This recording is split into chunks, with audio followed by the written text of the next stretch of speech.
Começa agora o BTcast. Teologia é nosso esporte.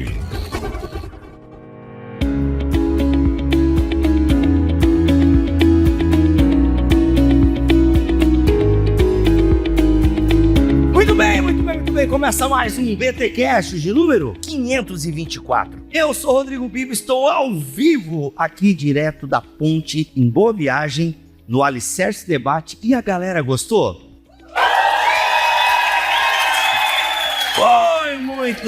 Foi muito bom. Podemos ouvir aqui Kenner Terra, Daniel Guanais e Ivanzinho, que é enorme e se chama Ivanzinho, e o filho que é menor é Ivanzão. Achei interessante. Muito bem, Kenner Terra, por gentileza, apresente-se para a nossa audiência que está ouvindo o podcast e resuma a sua palestra num Twitter, já que a gente está aqui na velocidade. É tudo na velocidade. Muito bem, eu sou capixaba, de uma cidade chamada... Rápido, assim, tipo, mais rápido. Tem gente essa, que Abraão... Não, vou contar a minha história toda. Tá bom, brincadeira, capixaba, vai, tem que dizer. Sou capixaba, casado com a Marileia, tenho 3 filhos, pastor em Betânia, Rio de Janeiro. Olha, foi bom. Acadêmico, pentecostal. O resumo da sua fala no Twitter. Isso, eu falei sobre o Shabat como modelo para vivermos a existência e a caminhada na vida. Ele defendeu guardar o sábado, para resumir, mas a gente vai conversar sobre isso hoje. Calma. Daniel Guanais, muito obrigado por participar desse podcast. Alegria minha. Sou Daniel Guanais, sou casado com a Denise, pai de 2 meninos, Lucas e Felipe. Sou pastor no Rio de Janeiro, Igreja Presbiteriana do Recreio, e sou psicólogo clínico também. Olha aí. Vai resumir? Aliás, não resume não, Guanais, porque eu vou gravar um podcast contigo sobre a tua palestra. Boa, então você que está ouvindo esse podcast, aguarde Daniel Guanais falando sobre espiritualidade restritiva. Rapaz, foi de que o galera foi legal, né? Mas vamos lá. Ivanzinho, diga quem é você e resuma aí. Resume, né? Porque tu contou o rapaz, acabou a história, aprendeu a gente, hein? Fala sério. Eu sou Ivan, eu sou casado com Paula, tenho 3 filhos, Ivanzão, Caio e Davi, e sou pastor aqui em Recife, da Igreja Episcopal Carismática, Catedral da Reconciliação, fica a menos de 1 quilômetro daqui da ponte, bem pertinho, e o resumo é, quanto mais simples a gente viver, menos a gente vai cansar. Muito bom, gente, é muito bom. Você que está ouvindo esse podcast, quando ouvir falar de um evento do Bibotalk, vem, faz um esforço, porque é sempre muito legal e edificante. Nós falamos então sobre espiritualidade cansada, que é o tema também que a gente tem trabalhado no Bibotalk ao longo de 2023, e a gente tem uma série de perguntas aqui com base nas palestras, inclusive, é claro, eu já ia esquecendo, antes de fazer uma pergunta, tem os recados paroquiais.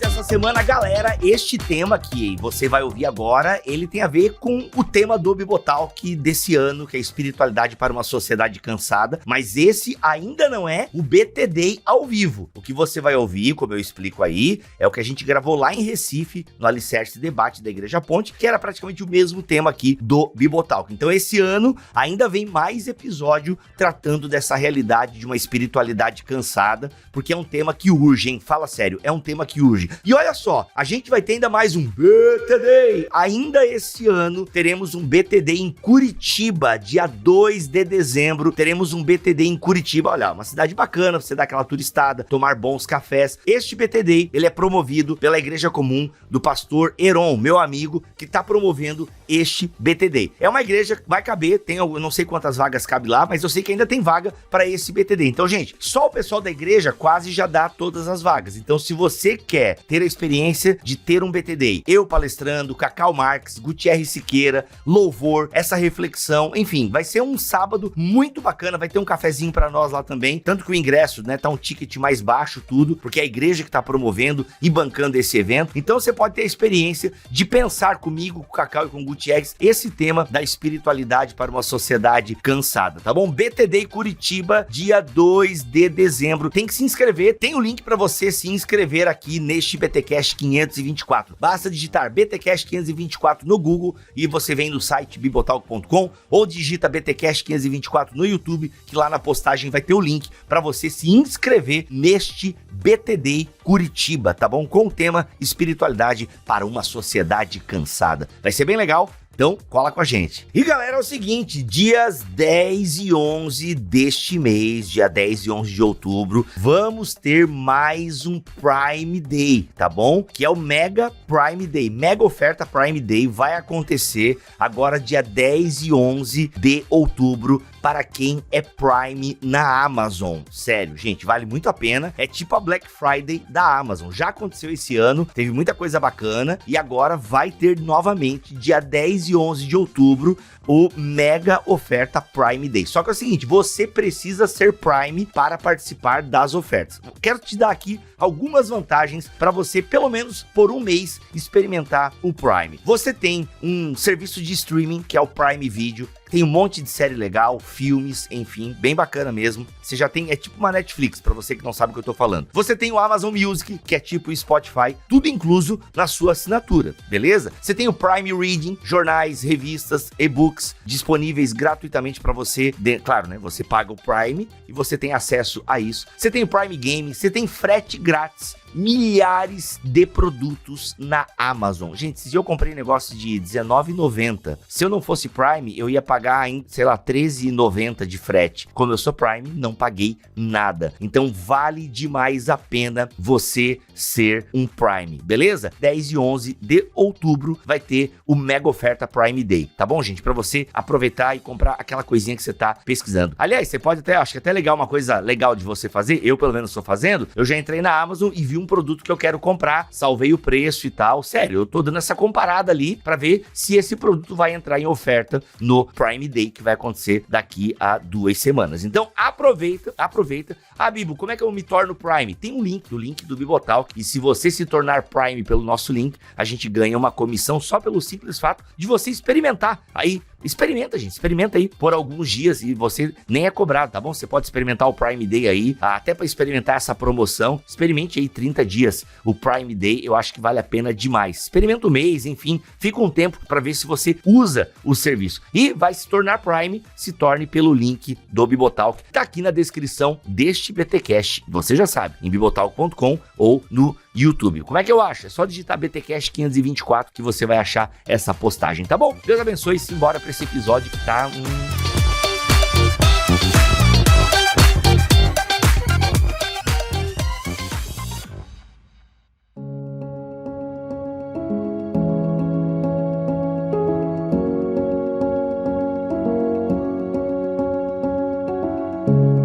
Vamos começar aqui. Daniel, a grande quantidade de tarefas ministeriais também não é veículo de cansaço na vida cristã, por ser ela também castradora? Daí eu quero complementar essa pergunta no sentido de que você falou da igreja que deveria ser um lugar de descanso e acaba se tornando um lugar que gera cansaço. E esse participante aqui do evento, ele coloca essa ideia das tarefas ministeriais. E de fato a igreja ela precisa ter uma série de tarefas, ou não precisa. Voluntários e programações e cultos e GPs ou GRs ou células, cursos para pai, para mãe, para solteiro, jovens, retiros e tal. E será que isso é um veículo de cansaço na vida cristã? E isso também pode ser castrador? A pergunta é para o Daniel, mas o Daniel começa, mas os outros, por gentileza, podem dar os seus pitacos. Sim, objetivamente falando, sim, né? A quantidade de atividades a qual a gente se dedica, ainda que elas sejam atividades positivas, satisfatórias, louváveis, dependendo da intensidade com a qual a gente se dedique, isso vai gerar cansaço, né, pra gente. Então, às vezes a gente associa muito o cansaço a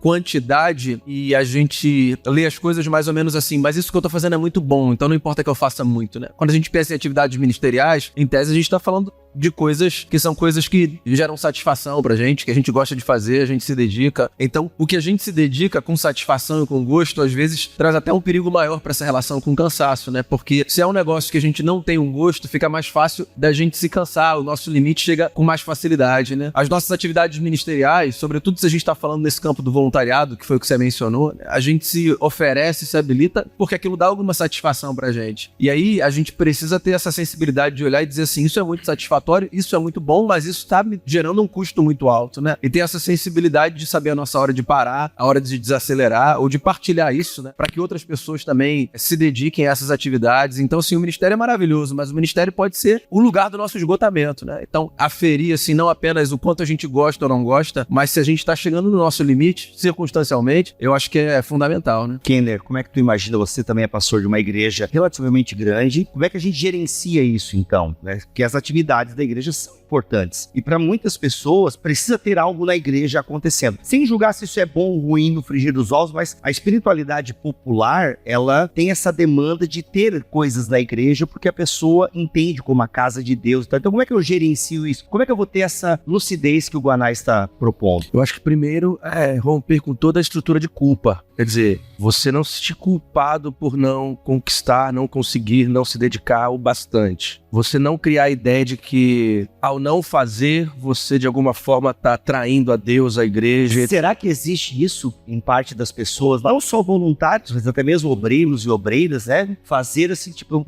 meio que uma compensação. Rapaz, isso é muito. Hora e outra a gente recebe no gabinete gente que você percebe nitidamente que estão fazendo como um tipo de compensação por algo que imagine ser uma troca com Deus para pagar um problema que causou, ou um pecado que cometeu, ou um deslize que deu, etc. Então, acho que a lógica do voluntariado tem que ser estabelecida no rompimento com todo e qualquer projeto e discurso de culpa. Outro ponto, a coisa do prazer. Prazer, quer dizer, o voluntariado ser um espaço de prazer. E para ser um espaço de prazer, ele não pode sequestrar da sua vida aquilo que também é importante fora desse lugar onde o voluntariado acontece. Quer dizer, você só terá prazer no que faz se isso não te arranca o teu tempo para carregar o teu filho sujo no colo, né? Se isso não te tira a experiência de ir com sua esposa para lugares que você gosta de ir, ou um churrasco ao lado de amigos. E também, eu acredito na questão de rompermos com todo e qualquer jeito de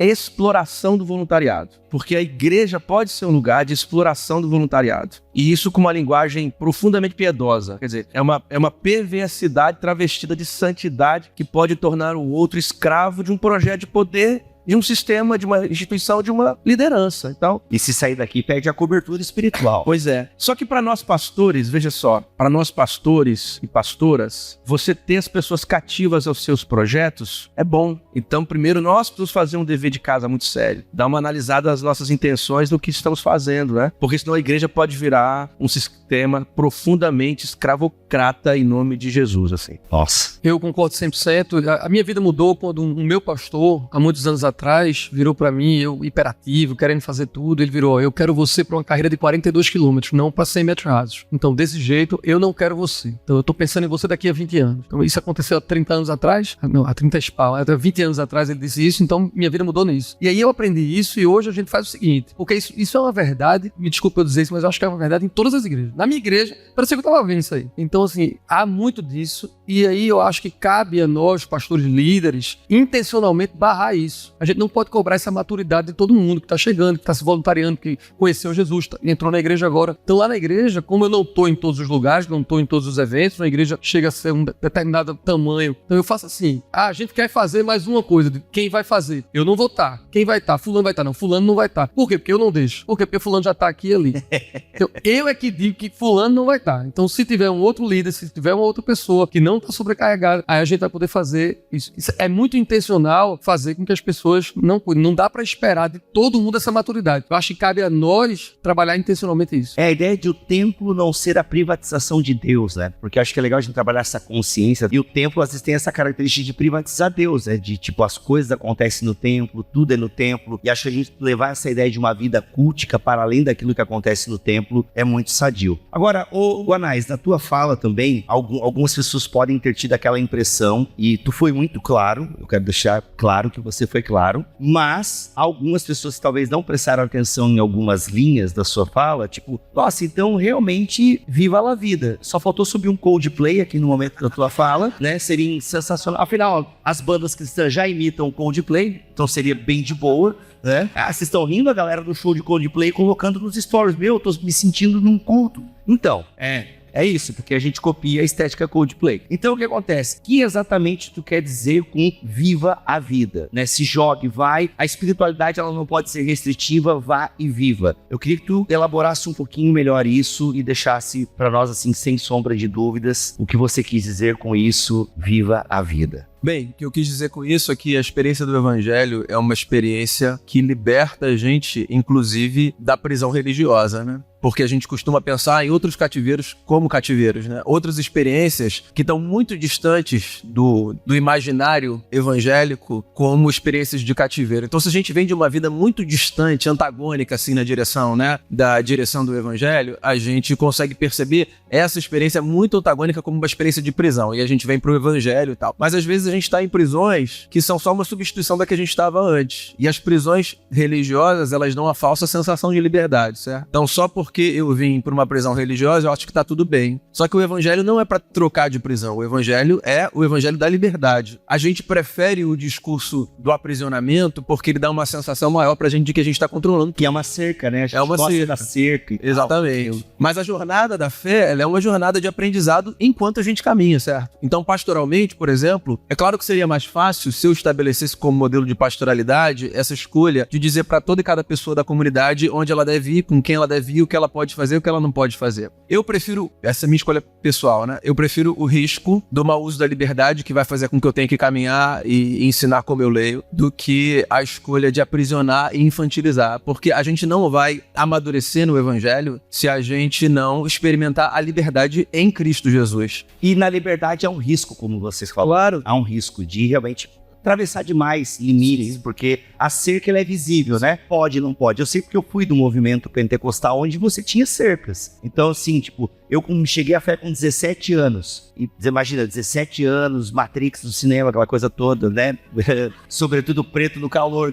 Aí eu vou para um movimento onde, de fato, você tem que cortar o cabelo, você não pode usar bermuda, você não pode ver filme, você não pode fazer isso, olha isso, não olha aquilo. Faça isso. Então, pra mim, num primeiro momento foi bom. Tipo, agora eu sei o caminho da vida eterna. Tá aqui, essa trilha aqui não se desvia desse caminho. Só que, de fato, e o apóstolo Paulo já orienta isso, né, aos Colossenses, ele não funciona a longo prazo, né? Você cria pessoas legalistas e distantes da fé. Mas você concorda comigo? Imagino que deva ser sua realidade, porque é a minha, que isso tem que ser intencional da liderança dos pastores, porque tem um povo, e é muito grande, que quer isso. Prefere isso. Então eu sou cobrado, imagino que você deva ser também, de não fazer isso. Como é que você está deixando essa liberdade? Como é que você não está dizendo o que é para fazer? Então, se a gente for agradar o público, se a gente for fazer o que muitas vezes a comunidade quer ou a ovelha quer, a gente vai para esse modelo. Então, assim, é muito difícil esse modelo de pastorado. Eu escolhi esse modelo também porque eu recebo crítica de fora e de dentro. Porque você tem que determinar. Eu não vou determinar. Você tem que decidir, você tem que ir lá. Não vou fazer. Mas, assim,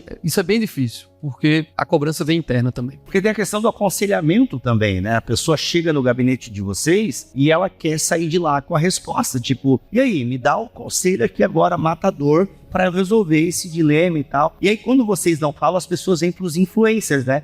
Ah, o que pode isso e pode... Cara, vai conversar com o teu pastor, eu não sou teu pastor. Entende? Então E é mais fácil para quem deseja saber ao certo o que tem que fazer, buscar uma fonte que lhe entregue tudo o que é necessário. É mais fácil. Por sua vez, para quem lidera, isso dá um senso de poder. Então fica uma troca meio adoecida de gente que tem a liberdade e que não deseja usá-la e de lideranças que gostam de dominar aqueles que estão nesse lugar. Então fica uma troca, assim, muito, muito estranha, adoecedora e tóxica, né? E aconselhamento pastoral, assim, na prática, pelo menos lá com a gente, né, em Betânia e em outros lugares onde eu tive a oportunidade de aplicar e viver isso, aconselhamento pastoral é um lugar mais de perguntas do que de respostas, mais um lugar de ouvir do que de falar. O Daniel sabe bem disso, porque ele trabalha isso o tempo todo, não sei se o Ivan também, mas eu tenho muitas experiências de questões que foram resolvidas sem que fosse necessário falar nada, sério ou diferente ou novo, simplesmente ouvir. A sensibilidade do auscultar o outro é muito melhor do que determinar para o outro o que ele deve fazer. Porque quando eu fico determinando ao outro o que ele deve fazer, eu estou diminuindo a humanidade desse sujeito. Porque o que me faz gente é liberdade e autonomia. Isso não tem nada mais protestante do que isso, inclusive. Quando eu rompo com isso... E batista. Então, quando eu... só que os batistas estão esquecendo disso. Muito bom, muito bom.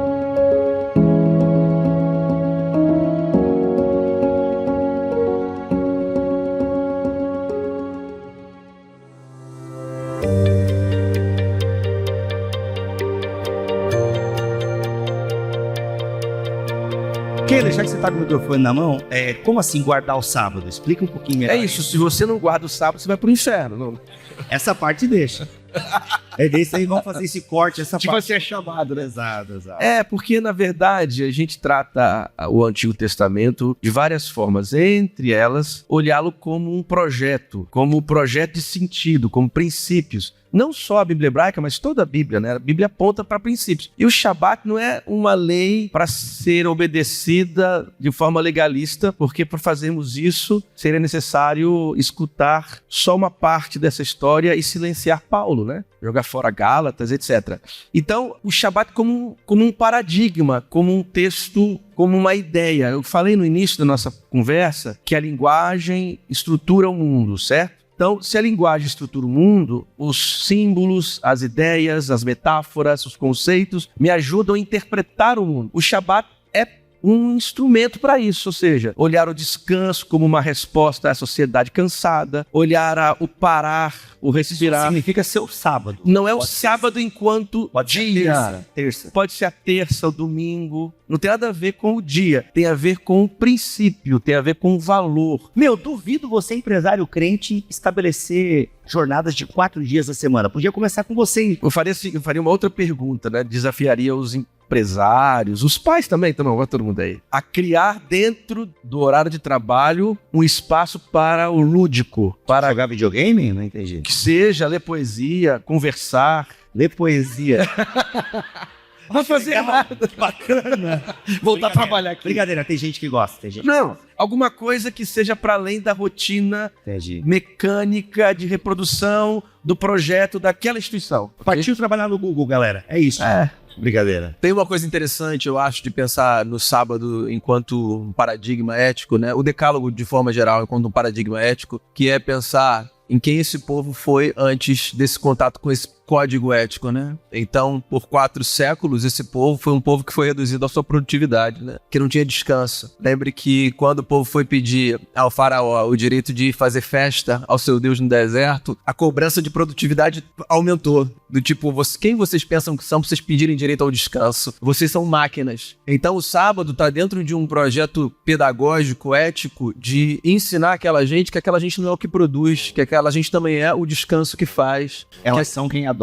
A nossa dignidade não está só na produção que a gente oferece, né? A nossa dignidade também está no descanso que a gente desfruta. E também o ensino de que o descanso também é cultico, né? Da mesma forma que a produção é cultica, que o trabalho pode ser cultico, o descanso também. Então, assim, pensar no sábado como esse paradigma de uma reconstrução, sabe, de uma forma de viver que tinha sido perdida, extirpada. Aquele povo não tinha direito a se perceber como gente com legitimidade para descansar, para parar, para pausar. E isso é muito triste, pensar que tem gente que vive com esse paradigma, né? Que é tão contemporâneo, né? A gente tá o tempo todo sendo, assim, instigado a acreditar que a gente é o que a gente produz, então a gente precisa produzir o tempo todo, né? Então, o desafio que Kenner fez para o empresário, a gente faz um outro desafio. Não é para o empresário criar o lúdico ali, somente isso é muito bom. O desafio que eu faço é a gente querer isso. Também. Porque vai ter gente que vai fazer e o cara não vai querer e vai reclamar. Então, se chega o chefe, o empresário, o pastor, o que for, e vai dizer, não, vamos criar esse descanso, vai ter gente que vai dizer, eu não quero isso, porque eu tô tão enfreado ali, tão nesse sistema, que eu não quero. Então, eu tô pregando para minhas ovelhas, eu quero que elas queiram, eu quero que elas aprendam um princípio, para que elas desejem isso. Então, eu quero que elas desejem ir para a praia. Eu quero que elas desejem conviver com a família. Porque hoje ele não tem o desejo. É antes de eu criar a mecânica ou a metodologia de ter. Porque criar a metodologia mecânica de ter, dá para fazer. Como empresário, como pastor, dá para ter espaço de descanso. Não adiantaria se a turma não quiser. Então, eu acho que o maior trabalho devocional, pastoral, é dizer para quem está ouvindo assim, você tem que querer, precisar descansar. Só uma coisa do Daniel aqui, porque assim, tem gente que diz, aí a gente pode discutir se é ou não, mas só a ideia me parece interessante, que a tradição da narrativa da criação, ela é do exílio. Tem gente que coloca a tradição no exílio. O interessante disso é o seguinte, porque você tem uma crítica a um sistema mesopotâmico de trabalho em que de 15 em 15 dias você tinha um espaço de descanso, aí a narrativa da criação mostra Deus descansando. Tem uma questão profética aqui no sentido de uma narrativa que denuncia deuses que exploram.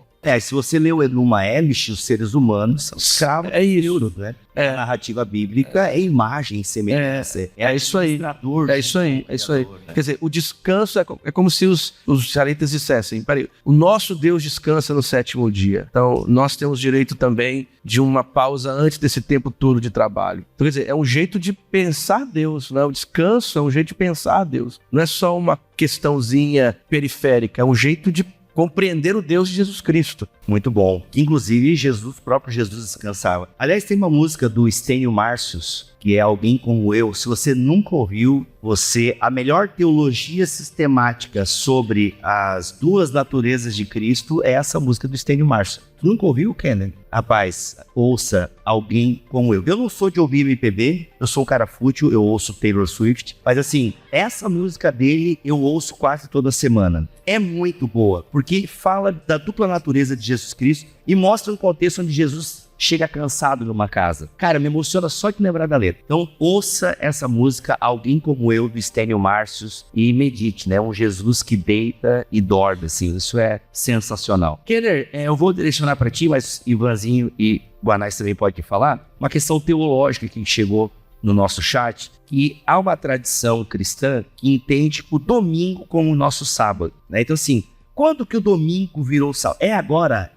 Que aliança que é essa que agora o domingo é o sábado? É graça, gente. Deixa o seu irmão reformado achar que tá certo, entendeu? Então assim, e aí? Como é que tu entende teologicamente essa transferência do sábado? Porque assim, aqui, gente, não é uma crítica, é só uma constatação. É que tem tradição cristã, se não me engano, até com uma certa herança dos puritanos, me ajudem aí, professor da escola de história da igreja, mas uma galera que domingo mesmo, é como o sábado do adventista, né? Assim, domingo é só igreja, sem trabalhos muito manuais. Eu conheci, por exemplo, um casal que não lavava nem louça e tal no domingo, deixava acumular para segunda, e leva muito assim, é quase uma transferência do sábado adventista para o domingo, do sábado para o domingo. Assim, é um problema porque a ideia do sábado na tradição judaica, quando você começa a ler os rabinos e tal, eles nem ficam assim fixados no dia, né? Ou seja, o sábado, mas sim a ideia da celebração, o sábado como lugar de celebração. Então a vida como uma celebração e o sábado como símbolo de celebração. Se for esta a perspectiva de quem aponta para o domingo, ok. Então concordo, beleza, sigam mesmo a lógica judaica do sábado, mas nós sabemos que não é. Não sei se os reformados, mas as igrejas em geral acabam tornando o domingo dia do Senhor, uma ideia equivocada que foi aplicada sobre o sábado, que nem a tradição judaica bancou. Aí tem a coisa da ressurreição, tem uma questão histórica com um calendário romano, que não cabe aqui a gente falar sobre isso, mas tem todo um desenvolvimento histórico ligado ao calendário romano, que fez com que o domingo fosse esse lugar especial do culto cristão. Mas independentemente do que tenha acontecido nos processos culturais históricos para chegar ao domingo, qualquer tipo de perspectiva que idolatre o domingo ou torne o domingo um lugar central da fé cristã é negar a própria fé cristã. É negar Paulo, né? Que tem a ver com a vida. Que tem a ver com a vida, né? Que não tem dia sagrado. O dia sagrado é a vida. Então, olha, o dia sagrado é a vida. Alguém põe uma foto preto e branco do Kenan? Boa. Dia sagrado é a vida. Uma pergunta aqui agora feita provavelmente por um obreiro, né? Ou uma obreira. Como um pastor de igreja, pode ser uma mulher que se que é uma mulher de pastor perguntando aqui, hein? Como um pastor de igreja consegue viver o sábado? Ou seja, consegue viver um descanso? Vou colocar sábado. Deixa de ser pastor, não, né? Na minha tradição, os meus pastores, o meu pastor, que a vida inteira foi meu pastor, e o cara que era o pastor da juventude quando eu era bem jovem, na prática pastoral deles, a segunda-feira era o sábado, era o descanso. Então eles não trabalhavam na segunda-feira, iam pra praia, ficavam em casa, cuidavam das coisas. Então eu cresci dessa forma. Eu ainda não consegui colocar isso na prática. Porque segunda é ruim, já ouvi falar, porque o pastor ainda e o pregador tá muito envolvido ainda com o sermão de domingo, aí tem as demandas. Não, é porque a piscina no condomínio costuma estar em limpeza. Ok. Mas assim, pelo jeito todo mundo também passa por esse mal aqui, né? Eu acho que cada um vai ter não vai ter regra aí, né? Cada um vai ter uma resposta, mas assim, o que eu gosto muito de pensar, me conhecendo, cada um se conhece, sabe as dinâmicas do corpo e da vida. Eu gosto muito, eu tenho meus espaços de descanso, meus lugares especiais de descanso e tudo. Eu gosto muito de pensar, me conhecendo, quando tá na hora de eu parar, eu paro bem. Então, assim, eu posso até não parar um dia naquela semana, então eu tô há 15 dias sem parar. E aí, os meus amigos disseram, tu tá 15 dias sem parar. Sim, mas 7 de setembro tá chegando, amigo. 7, 8 e 9 não conta comigo pra nada. São 3 dias seguidos que eu vou com a minha vira-lata e minha mulher pra praia. E vou ficar lá 3 dias. Eu tenho uma vira-lata que eu amo muito, minha cachorra. Ele é pai de pet, gente. Eu sou pai de 3 filhos e um pet. E eu não vou com eles pra praia não, porque eles vão estar num campeonato jogando fora. Eu vou estar com a minha cachorra e minha mulher. Mas assim, então ali eu tenho 3 dias que eu sei que eu tô precisando desse descanso. E é recorrente, não é daqui a 3 meses eu vou fazer isso. Então eu acho que esse Shabbat, você se conhecendo, como é princípio, não é regra, eu penso nisso. É porque a resposta do domingo cabe isso, né? Se é sábado, se é domingo, cai sempre naquela ordem. Tem que ter uma regra. Não entenderam o princípio ético do decálogo, que vale pra isso e os outros. Você tem um dia pra descansar? Tem. Mas você pode ter, sei lá, tá acontecendo alguma coisa diferente na igreja, você passou 10, 12 dias sem trabalhar, descansa outros 2, 3. Não acho que a gente vai morrer por conta disso. Assim, eu percebo que vocês têm até pouco, assim, cabelo branco e tal, o que começando, né? Mas assim, vocês até que não estão tão acabados por serem pastores. Já eu tô lascado. Tem uma barriga normal, come, normal, né? Mas assim, qual é o segredo? Eu tô falando sério mesmo, porque eu conheço gente com a idade de vocês que tá bem destruído e querendo largar o ministério e já mandou até e-mail pro Elon Musk quando é que tem o próximo foguete, entendeu? Elon Musk quer ir morar em Marte. Sério, tem gente querendo se suicidar morando em Marte, porque é suicídio, né? Porque não vai voltar. Então assim, como é que vocês conseguem levar o ministério? Agora virou meio conversas pastorais, quem não é pastor ou pastora, dá um sossegado aí. Como é que assim, pra ter uma leveza? Porque o ministério parece ser algo muito pesado, e tem gente que também, a gente vê que tá meio acabada por conta do ministério. Qual que é o segredo? Pelo jeito, se descobrirmos, a gente fica rico. É que vocês, eu ouvi um pouquinho contigo, por exemplo, não é um cara de boa e tal, assim, não é um cara, sabe, assim, azedo.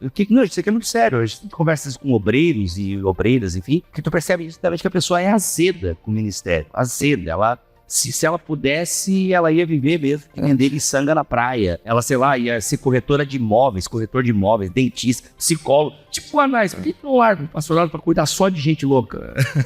Sim, eu acho que o sábado ajuda, inclusive, sobre isso, que é o seguinte: a vida continuará acontecendo, as pessoas continuarão vivendo a sua fé, a igreja continuará existindo a despeito da minha presença ou atuação. Então, eu tento, assim, entender que a minha presença na igreja tem um lugar, só que eu não perco o sono achando que sem mim nada poderão fazer. Então, eu estou aqui. Olha o Gene Peterson aí, né? É um pouco disso. Um pouco disso. Porque eu não caio na síndrome do Messias. E eu vivi uma experiência, agora usando aqui meu lado pentecostal, vou contar um testemunho rapidinho. Glória a Deus. Eu chego numa igreja que está vivendo um momento muito difícil. Quem conhece a história da Igreja Batista Betânia sabe que a igreja vivia, eu coloco no passado porque eu já tenho percebido uma mudança. A igreja estava no poço. Ah, foi boa, vai. Isso. Poxa, poço de Betânia, não sei. Tá. Quando eu chego, você pode se permitir cair no equívoco, se boicotar achando que você chega como Messias. Cara, eu nunca deixei esse negócio entrar no meu coração, que não depende de mim.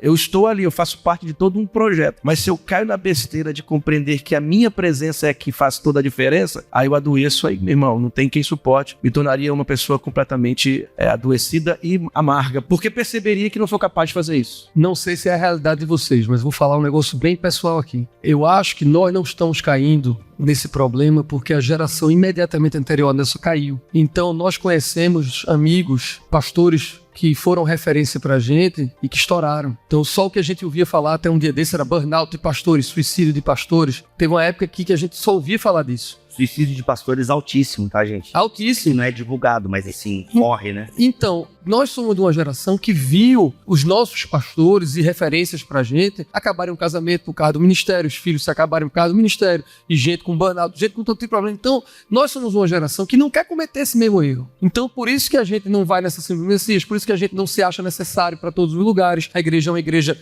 colaborativa, a gente tem mais equipes pastorais do que antigamente tinha. O meu pastor, que eu amo muito, eu sou sucessor dele com muito amor e muita honra, mas ele foi quase o único pastor da igreja por quase 20 anos. Mais de 20 anos era ele só, pregando todo domingo, em toda reunião, e fazia tudo. E hoje isso é absolutamente impensável pra gente. Eu tenho uma equipe pastoral com 8, 9 pastores, fora o resto da liderança, porque a gente não quer aquele lugar. Então eu penso muito nisso. A gente tem um espaço de cuidar do nosso corpo, da atividade física, de uma alimentação, a gente não quer. Mas essa parte tu tá tentando ainda, né? Tô tentando, Não é o forte, irmão.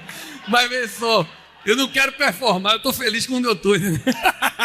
Bibo, tem uma outra coisa que eu acho, pega carona aqui na fala do Ivan, a gente ainda herda em alguma medida uma espécie de glamorização do esgotamento. Talvez a nossa geração tenha um pouco mais de consciência dos efeitos do esgotamento, mas a gente ainda é herdeiro de uma glamorização disso, sabe? Desse negócio de dizer, cara, eu tô exausto, não consegui parar de trabalhar e tal. E nesse lugar pastoral a gente lida uma situação assim muito nem aqui nem ali, que é o seguinte, a gente trata a vocação pastoral numa perspectiva diferente do trabalho ordinário, numa descrição que a gente faz, né, por causa desse lance da mística toda que tá envolvida, mas não deixa de ser um trabalho, certo? Então, a gente não tem uma hora pra começar e uma hora pra acabar. Certo? A gente não tem um dia certo. As demandas vão aparecendo. E as demandas sempre vão ser importantes por parte de quem tá trazendo. Sempre vai ser. Todo mundo que tá procurando a gente, tá procurando dizendo assim, pastor, eu preciso falar com você. Qualquer que seja a hora. E eu acredito, assim, na honestidade de quem tá chegando, dizendo assim, eu preciso falar com você, precisa mesmo. E se dependendo do tamanho da igreja, da comunidade que você pastoreia, sempre vai ter muito mais demanda do que você dá conta de administrar. Então, o Ivan falou ainda há pouco numa outra pergunta sobre a questão da responsabilidade ser nossa, de colocar alguns limites, e essa é uma área que eu acho que a responsabilidade repousa muito sobre a gente, sabe? De olhar e proteger os nossos momentos sagrados, os nossos espaços sagrados. Então, a minha experiência, por exemplo, é de muita disciplina do começo do dia. Eu deixo meus filhos na escola e eu sempre vou fazer alguma coisa que tenha a ver comigo, atividade física, que eu gosto de atividade física, mas é um negócio meio assim de você entender que há momentos que são seus, ou pra você fazer alguma coisa que você gosta, ou momentos seus da sua família, sabe? Saber dizer não pras coisas, olhar pra algumas coisas e dizer assim, eu não posso mesmo.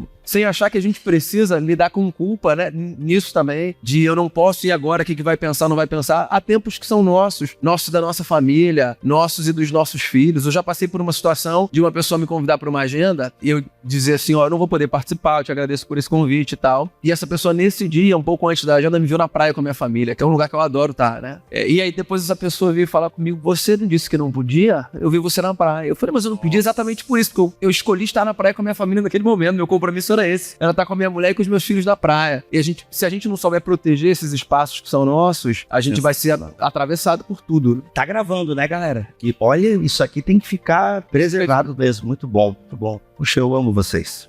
Me emociono mesmo. De verdade, eu acho isso lindo. Tem muita pergunta boa aqui, mas eu vou ter que caminhar para o fim. Ó, voltamos para o voluntariado aqui. A última pergunta vai ser essa. O que fazer quando o trabalho voluntário começa a sobrecarregar e tirar o desejo de estar servindo?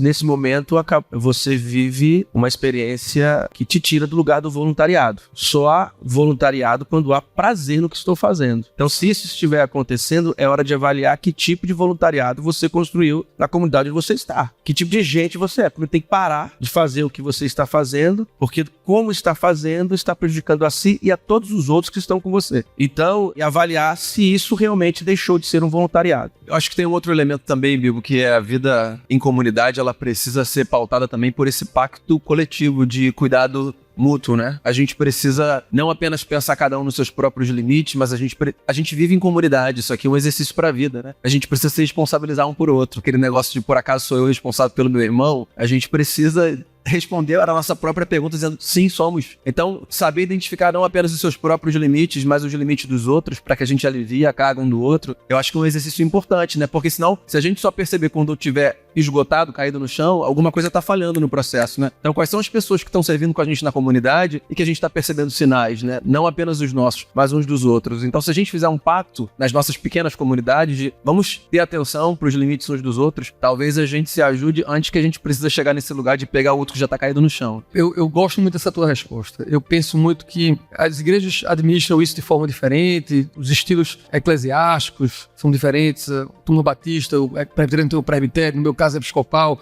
que é um pouco mais direto, mas assim, eu gosto de prestar atenção. O voluntário, ele é voluntário por último. Primeiro ele é membro comungante. Quer saber com quem ele tá comum, quem tá chorando com ele, quem tá celebrando com ele. Quando ele ganha alguma coisa, quem vai celebrar com ele? E quando ele está no hospital, quem vai visitar? Essa é a primeira pergunta. Se esse cara está nesse lugar de pertencimento e de comunhão, e aí, obviamente, vai ser natural isso do irmão, aí o voluntariado, ele ganha inclusive uma condição de discussão de pô, tô sendo voluntário aqui, mas aqui já não tá sendo bom pra mim, eu posso ser voluntário num outro lugar, porque aí tem espaço de relacionamento e pastoreio. Agora, o que muitas igrejas fazem é não pastorear o cara, ou a pessoa, e a pessoa é um voluntário que não é cuidada. E aí, quando você não é cuidado, muito rapidamente vai chegar nesse lugar. Sendo que a igreja está numa rotatividade tão grande, porque entra e sai gente, então entra voluntário, sai voluntário, e a turma não está nem olhando para quem são essas pessoas. Então eu acho que, como pastores, a gente tem que cuidar. Antes de ser voluntário, ele é um membro que precisa ter quem chore com ele, quem sorria com ele, quem ensine, quem seja edificado por ele, edifique ele. E aí, brother, o voluntariado vai ser mais do que natural. Ele vai querer, não tem como cansar de ser voluntário num lugar onde é meu lugar. Muito bom, gente. É isso. Muito obrigado, Kenner. Obrigado, Daniel. Obrigado, Ivanzinho. E a galera curtiu? E esse foi mais um BTcast. A gente volta semana que vem, se Deus quiser assim permitir. Fiquem todos na paz do Senhor Jesus.